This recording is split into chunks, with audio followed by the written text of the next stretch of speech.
Hello everyone, তোমরা সবাই কেমন আছো? আশা করি তোমরা ভালো আছো, আমিও ভালো আছি। তো আজকে আমার আরেকটা পার্সেল চলে এসেছে। তো আমি মাসির বাড়ি থেকে এসে আজকে টিউশন এসেছিলাম, তখনই পার্সেলটা এসেছে। টিউশন থেকে আসার সময় যে পার্সেলটা নেব এখন, কাকুটা দেওয়ার সঙ্গে সঙ্গে আমার আর তর্স হয়নি, রাস্তায় পার্সেলটা খোলা শুরু করে দিয়েছি। পুকুর পাড়ে দাঁড়িয়ে ওই পার্সেলটা খুলতে খুলতে পার্সেল আর খুলতে পারছি না, কাঁচি নেই, তো হাত দিয়ে কামড়িয়ে মামড়িয়ে খুলে ফেলেছি। আগের বারেরটা তো এসেছিলো ছায়ার মতো, দেখে এটা আবার কীরকম আসে। ওটা তো একদম অরিজিনাল ছায়া ছিল ভাই, আমার পা পর্যন্ত হয়েছিল। এটা যে কীরকম আসবে, ওটার সাইজ ঠিকই দিয়েছিলাম, বাট অত দেখে দেয়নি, তো লম্বা লম্বা চলে এসেছিলো অনেক। তো এইটা দেখি কীরকম আসে। হ্যাঁ এইটা, ও মাই গড, এটার সাইজ ভালো এসেছে, একদম সেম সেম এসেছে, একদম আমার ফিট হয়েছে। আশা করি কোমরও ফিট হয়ে যাবে।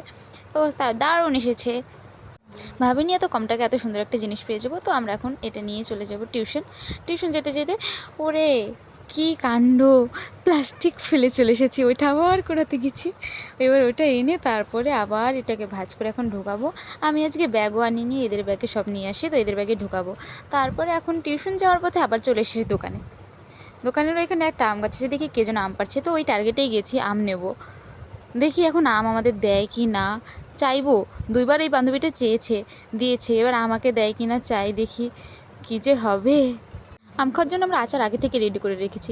ফাইনালি আমি চাওয়ার পরে বুনুটা গাছে উঠে বলছে দুটো আম দেবে, তো দুটো দিয়েছে, দুটো নিয়ে আমরা খুশি।